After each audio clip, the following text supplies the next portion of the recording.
ಇದು ಪರಿಶಿಷ್ಟ ಜಾತಿ ಪ್ರಮಾಣ ಪತ್ರಕ್ಕೆ ಆಗ್ರಹಿಸಿ ಮೊಗೇರಾ ಸಮುದಾಯದವರು ನಡೆಸುತ್ತಿರುವ ಹೋರಾಟ ಸೋಮವಾರ 20ನೇ ದಿನಕ್ಕೆ ಕಾಲಿಟ್ಟಿದ್ದು, ಈ ಸಂಬಂಧ ಸಮಾಜ ಕಲ್ಯಾಣ ಇಲಾಖೆಯ ಸಚಿವ ಕೋಟಾ ಶ್ರೀನಿವಾಸ್ ಪೂಜಾರಿ ನೇತೃತ್ವದಲ್ಲಿ ಬೆಂಗಳೂರಿನಲ್ಲಿ ಏಪ್ರಿಲ್ 18ರ ಆಸುಪಾಸಿನಲ್ಲಿ ನಡೆಯುವ ಸಭೆಯಲ್ಲಿ ಮೊಗೇರರ ಪರ ನಿಲ್ಲೋದಾಗಿ ಕುಮಟಾ ಶಾಸಕ ದಿನಕರ್ ಶೆಟ್ಟಿ ಭರವಸೆ ನೀಡಿದ್ದಾರೆ.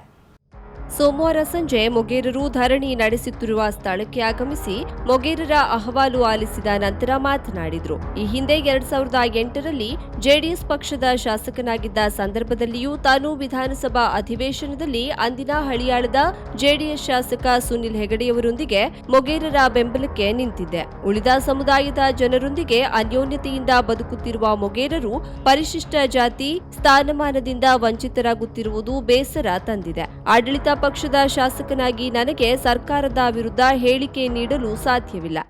2008ರಲ್ಲಿ ಶಾಸಕರಿದ್ದಂಥ ಸಂದರ್ಭದಲ್ಲಿ ನಮ್ಮ ಹಳಿಯಾಳ ಕ್ಷೇತ್ರದ ಶಾಸಕರಾದಂತಹ ಸುನೀಲ್ ಹೆಗಡೆ ಅವರು ಅಲ್ಲಿ ಪ್ರಸ್ತಾಪವನ್ನು ಮಾಡಿದ್ರು. ಆ ಸಂದರ್ಭದಲ್ಲಿ ಮಾಡಿದಂತ ಸಂದರ್ಭದಲ್ಲೂ ನಮ್ಮ ಕಾರಜೋಳ ಅವರು, ನಾವು ಜೆಡಿಎಸ್ ನಿಂದ ಇದ್ವಿ, ಅವರು ಬಿಜೆಪಿಯಲ್ಲಿದ್ರು. ಆ ಸಂದರ್ಭದಲ್ಲಿ ಅವರು ಇಲ್ಲ ಸಲ್ಲದ ಆರೋಪಗಳನ್ನ ಸುನೀಲ್ ಹೆಗಡೆ ಅವ್ರ ಮೇಲೆ ಮಾದೇವಪ್ಪನವರು ಹೇಳಿದ್ರು. ನಮ್ಗೆ ಬಹಳ ದುಃಖನೂ ಆಯ್ತು. ಯಾಕಂದ್ರೆ ನಮ್ಮ ಜಿಲ್ಲೆಯಲ್ಲಿ ಪರಿಶಿಷ್ಟ ಜಾತಿಗೆ ಸಿಗುವಂತ ಒಂದು ಸೌಲಭ್ಯ ಇವತ್ತು ಅವರು ವಂಚಿತರಾಗ್ತಾ ಇದ್ದಾರಲ್ಲ, ಅದು ಹೇಗೆ ಯಾವ ರೀತಿಯಲ್ಲಿ ಮಾಡಬೇಕು ಅನ್ನುವಂಥದ್ದು. ಯಾಕಂದ್ರೆ ನಂದಾಗ್ಲಿ ಸುನೀಲ್ ಹೆಗಡೆ ಅವರದ್ದು ಬಲ ಸಾಕಾಗ್ಲಿಲ್ಲ. ಆದ್ರೆ ಪ್ರಾಮಾಣಿಕವಾಗಿ ಆ ಸಂದರ್ಭದಲ್ಲಿ ಅಧಿವೇಶನದಲ್ಲಿ ನಿಮ್ಮ ಪರವಾಗಿ ನಾವು ಮಾತಾಡಿದ್ದೇವೆ ಅನ್ನುವಂಥ. ಆದರೆ ಮೊಗೇರರಿಗೆ ಪರಿಶಿಷ್ಟ ಜಾತಿ ಪ್ರಮಾಣ ಪತ್ರ ನೀಡುವ ವಿಷಯದಲ್ಲಿ ನೇರವಾಗಿ ಮುಖ್ಯಮಂತ್ರಿಗಳೊಂದಿಗೆ ಮಾತನಾಡ್ತೇನೆ. ಈ ಬಗ್ಗೆ ಸಚಿವ ಕೋಟಾ ಶ್ರೀನಿವಾಸ್ ಪೂಜಾರಿಯವರು ಮೊಗೇರರಿಗೆ ನ್ಯಾಯ ಕೊಡಿಸುವ ಮಾತುಗಳನ್ನಾಡಿದ್ದಾರೆ. ಶಾಸಕ ಸುನಿಲ್ ನಾಯ್ಕರು ಜೊತೆಗೆ ಇರ್ತಾರೆ ಎಂದರು. ಅನಾಯಾಸವಾಗಿ ಸರ್ಕಾರ ತಗೊಂಡಂತ ನಿರ್ಧಾರ, ನಾನು ಒಂದು ಆಡಳಿತ ಪಕ್ಷದ ಶಾಸಕನಾಗಿ ಪಕ್ಷದ ವಿರುದ್ಧವಾಗಿ ಯಾವುದೇ ಹೇಳಿಕೆಗಳನ್ನು ಕೊಡ್ಲಿಕ್ಕೆ ಆಗುದಿಲ್ಲ. ಆದ್ರೂ ಸಹ ನಾನು ನಿಮ್ಮ ಸಮಾಜದ ಬಗ್ಗೆ ಮಾನ್ಯ ಮುಖ್ಯಮಂತ್ರಿಗಳ ಜೊತೆನೆ ಈ ವಿಷಯವನ್ನ ಸಮಾಜ ಕಲ್ಯಾಣ ಸಚಿವರಾದಂತಹ ಕೋಟಾ ಶ್ರೀನಿವಾಸ್ ಪೂಜಾರಿ ಅವರ ಹತ್ರ ಮುಖ್ಯಮಂತ್ರಿ ಅವರ ಜೊತೆ ಚರ್ಚೆ ಮಾಡಿ ಅವರಿಗೆ ನ್ಯಾಯ ಕೊಡಿಸೋದ್ರ ಬಗ್ಗೆ ಪ್ರಾಮಾಣಿಕವಾದಂತ ಪ್ರಯತ್ನ ತಾನು ಮಾಡ್ತೇನೆ, ಇರ್ತೇನೆ ಅನ್ನುವಂಥದ್ದನ್ನ. ಸುನೀಲ್ ನಾಯ್ಕರು ಇದ್ದಾರೆ ನಮ್ಮ ಸಂಘ. ನಾವೆಲ್ಲರೂ ಸೇರಿ ನಿಮ್ಗೆ ನ್ಯಾಯವನ್ನ ಕೊಡಿಸೋದ್ರ ಬಗ್ಗೆ ಒಂದು ಪ್ರಾಮಾಣಿಕವಾದಂತ ಪ್ರಯತ್ನ ಮಾಡುವುದು. ಇದಕ್ಕೂ ಪೂರ್ವದಲ್ಲಿ ಮೊಗೇರರ ಪರವಾಗಿ ನ್ಯಾಯವಾದಿ ನಾಗರಾಜ್ ಇಎಚ್ ಮೊಗೇರರಿಗೆ ಪರಿಶಿಷ್ಟ ಜಾತಿ ಪ್ರಮಾಣ ಪತ್ರ ನೀಡುವುದರ ಕುರಿತಂತೆ ನ್ಯಾಯಾಲಯಗಳ ಆದೇಶ, ಪರಿಶಿಷ್ಟ ಜಾತಿ ಆಯೋಗದ ವರದಿ, ಸರ್ಕಾರದ ನಿರ್ಧಾರಗಳನ್ನು ಶಾಸಕರ ಮುಂದೆ ವಿವರಿಸಿದ್ರು. ಒಂದು ಹಿಂದಿನಂತೆ ನಮಗೆ ಪರಿಶಿಷ್ಟ ಜಾತಿ ಸೌಲಭ್ಯವನ್ನು ಮುಂದುವರಿಸಬೇಕು. ಜೊತೆಗೆ ಏನು ಅಸಂವೈಧಾನಿಕವಾಗಿ ಮತ್ತು ಅವೈಜ್ಞಾನಿಕವಾಗಿ ಮಾಡಿದಂತ HK ಪಟ್ ಅವರ ರಿಪೋರ್ಟ್ ಅನ್ನ ಅಸಿಂಧು, ಅಸಂವಿಧಾನಿಕ, ಕಾನೂನು ಸಮ್ಮತ ಅಲ್ಲ ಅಂತ ಹೇಳಿ ಘೋಷಣೆ ಮಾಡಬೇಕಂತ ಒಂದು ಪ್ರಾರ್ಥನೆ ಇಟ್ಟುಕೊಂಡು ಮಾನ್ಯ ಹೈಕೋರ್ಟ್ಗೆ ನಾವು ಮನವಿಯನ್ನು. ಯಾಕಂದ್ರೆ ಈ ದೇಶದಲ್ಲಿ ಒಂದು ಜಾತಿ ಪರಿಶಿಷ್ಟ ಜಾತಿಯೋ ಅಲ್ಲವೋ ಅನ್ನುವಂಥದ್ದನ್ನ ಅತ್ಯಂತ ಸ್ಪಷ್ಟವಾಗಿ ನಿಖರವಾಗಿ ಹೇಳ್ತಕ್ಕಂಥ ಅಧಿಕಾರ ಇರುವಂತದ್ದು ರಾಷ್ಟ್ರೀಯ ಪರಿಶಿಷ್ಟ ಜಾತಿ ಆಯೋಗಕ್ಕೆ ಮಾನ್ಯ ಶಾಸಕರು. ಹಾಗಾಗಿ ಮಾನ್ಯ ಸರ್ವೋಚ್ಚ ನ್ಯಾಯಾಲಯ ಈ ಉತ್ತರ ಕನ್ನಡದ ಮೊಗೇರರು ನಿಜವಾಗಿಯೂ ಪರಿಶಿಷ್ಟ ಜಾತಿಯವರೇ ಅಲ್ಲವೇ ಅನ್ನುವ ಬಗ್ಗೆ ಸರಿಯಾದ ಸಮಗ್ರವಾದಂತಹ ತನಿಖೆಯನ್ನ ಮಾಡಿ ವರದಿಯನ್ನ ಸೂಚಿಸಬೇಕು, ವರದಿಯನ್ನ ಸಲ್ಲಿಸಬೇಕು ಅಂತ ಹೇಳಿ ಮಾನ್ಯ ರಾಷ್ಟ್ರೀಯ ಪರಿಶಿಷ್ಟ ಜಾತಿ ಆಯೋಗಕ್ಕೆ ಸೂಚನೆಯನ್ನು ಕೊಟ್ಟು ಆ ಪ್ರಕಾರವಾಗಿ ನಮ್ಮ ವಾದವನ್ನ, ಮಾನ್ಯ ಸರ್ಕಾರದ ವಾದವನ್ನ ಆಲಿಸಿದಂತ ಮಾನ್ಯ ರಾಷ್ಟ್ರೀಯ ಪರಿಶಿಷ್ಟ ಜಾತಿ ಆಯೋಗ ಸಂವಿಧಾನಾತ್ಮಕವಾಗಿ ಕಾನೂನಾತ್ಮಕವಾಗಿ ನಮಗೆ ಕೊಡಲೇಬೇಕಾದಂತ ಸೌಲಭ್ಯವನ್ನ ಕೇವಲ ಕ್ಷುಲ್ಲಕ ಕಾರಣಗಳನ್ನು ಹೇಳಿ ತಡೆ ಹಿಡಿದಾಗಿದೆ. ಹಾಗಾಗಿ ತಾವು ಸರ್ಕಾರದ ಒಂದು ಭಾಗ ಆಗಿರೋದ್ರಿಂದ ಇಡೀ ನಮ್ಮ ಸಮುದಾಯದ ಪರವಾಗಿ ನಾವೇನು ಇವತ್ತು 20 ದಿನ ಒಂದು ಅನಿರ್ದಿಷ್ಟಾವಧಿ ಧರಣಿಯನ್ನು ಮಾಡ್ತಿದ್ದಾರೆ. ಮಾನ್ಯ ಶಾಸಕರೇ, ನಮ್ಮ ಕೂಗು, ನಮ್ಮ ಧ್ವನಿಯಾಗಿ ನೀವು ನಿಂತು ನಮಗೆ ಈ ಪರಿಶಿಷ್ಟ ಜಾತಿಯ ಸೌಲಭ್ಯವನ್ನು ಮುಂದುವರಿಸುವಲ್ಲಿ ಪೂರ್ಣ ಪ್ರಮಾಣದ ಸಹಾಯವನ್ನ ಮಾಡಬೇಕು ಅನ್ನುವಂತ ವಿನಂತಿಯನ್ನ ಮೊಗೇರಾ ಸಮಾಜದ ಜಿಲ್ಲಾಧ್ಯಕ್ಷ ಕೆಎಂ ಕರ್ಕಿ, ಭಟ್ಕಳ ಮೊಗೇರಾ ಸಮಾಜದ ಅಧ್ಯಕ್ಷ ಅಣ್ಣಪ್ಪ ಮೊಗೇರ್, ಜಿಲ್ಲಾ ಪಂಚಾಯತ್ ಮಾಜಿ ಅಧ್ಯಕ್ಷೆ ಜಯಶ್ರೀ ಮೊಗೇರ್, ಪುಂಡಲೀಕ ಹೆಬಳೆ, ಭಾಸ್ಕರ್ ಮೊಗೇರ್, ಕೃಷ್ಣ ಮೊಗೇರ್, ಕುಮಾರ್ ಹೆಬಳೆ ಮುಂತಾದವರು ಉಪಸ್ಥಿತರಿದ್ದರು. ರಾಮನವಮಿ ಪ್ರಯುಕ್ತ ಅಂಕೋಲಾ ತಾಲೂಕಿನ ರಾಮನಗುಡಿಯ ಶ್ರೀ ರಾಮಪಾದುಕಾ ದೇವಸ್ಥಾನದ ಜಾತ್ರೆ ಸಾವಿರಾರು ಭಕ್ತರ ನಡುವೆ ಅದ್ದೂರಿಯಾಗಿ ನೆರವೇರಿತು.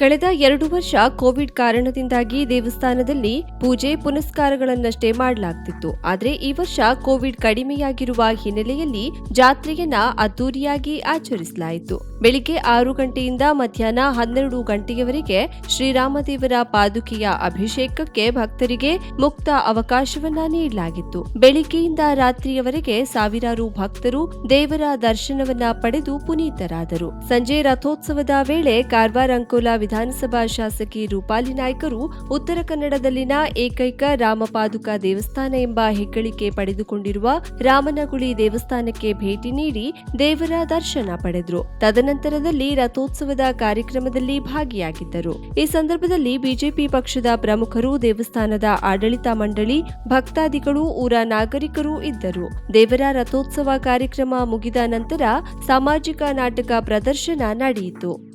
ವಿದ್ಯುತ್ ದರ ಏರಿಕೆಯ ವಿರುದ್ಧ ಎಡ ಸಂಘಟನೆಗಳು ರಾಷ್ಟ್ರವ್ಯಾಪಿ ಕರೆ ನೀಡಿರುವ ಮುಷ್ಕರದ ಅಂಗವಾಗಿ ದಾಂಡೇಲಿಯಲ್ಲಿ ತಹಶೀಲ್ದಾರ್ ಕಾರ್ಯಾಲಯದ ಎದುರು ಕೆಲ ಸಂಘಟನೆಗಳಿಂದ ಪ್ರತಿಭಟನೆ ನಡೆಯಿತು. ಈ ಸಂದರ್ಭದಲ್ಲಿ ಮುಖ್ಯಮಂತ್ರಿಗಳಿಗೆ ಬರೆದ ಮನವಿ ಪತ್ರವನ್ನು ತಹಶೀಲ್ದಾರ್ ಮೂಲಕ ರವಾನಿಸಲಾಯಿತು.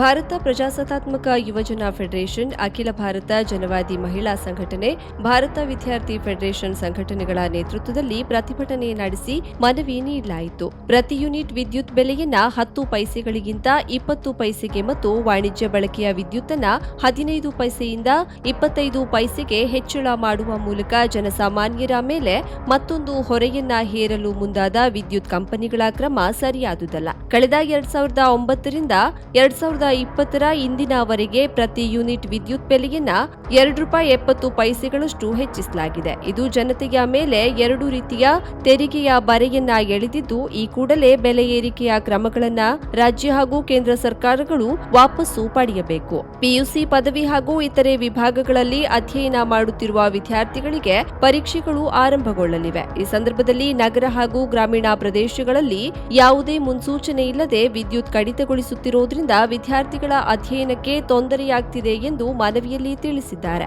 ಈ ಸಂದರ್ಭದಲ್ಲಿ ಡಿವೈಎಫ್ಐನ ಜಿಲ್ಲಾ ಕಾರ್ಯದರ್ಶಿ ಡಿ ಸ್ಯಾಮ್ಸನ್, ದಾಂಡೇಲಿ ಘಟಕದ ಕಾರ್ಯದರ್ಶಿ ಇಮ್ರಾನ್ ಖಾನ್, ಪ್ರಮುಖರಾದ ಸೊಲೊಮನ್ ರಾಜ್, ಲಕ್ಷ್ಮಣ್ ಸಿಂಗ್, ಸಿಐಟಿಯುನ ಗಣಪತಿ ನಾಯ್ಕ್, ಸಲೀಂ ಸೈಯದ್, ಕಾಂತರಾಜ್ ಅಲ್ಲಾವುದ್ದೀನ್, ರಾಘವೇಂದ್ರ ಭಜಂತ್ರಿ, ಜನವಾದಿ ಮಹಿಳಾ ಸಂಘಟನೆಯ ರತ್ನದೀಪ ಮುಂತಾದವರು ಇದ್ದರು.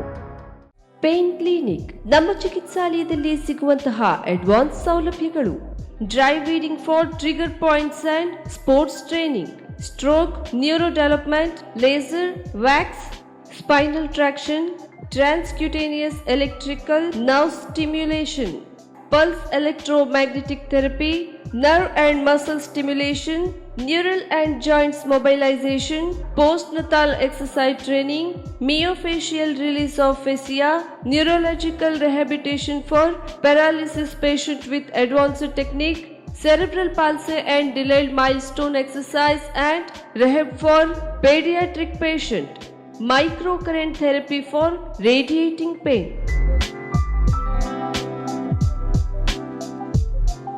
Home physiotherapy, treatment condition, cervical and lumbar spondylosis, radiating, joint pain management, trapeziepis, cervicogenic, headache, vertigo, carpal tunnel syndrome, tennis elbow, golfer's elbow, low back pain, IVDP, orthoarthritis, frozen shoulder, heel pain, stroke and cerebral palsy rehabilitation, sports injury, ligament injury rehabilitation, strain, sprain, soft tissue injury, post-traumatic stiffness, Bell's palsy, post-COVID rehabilitation.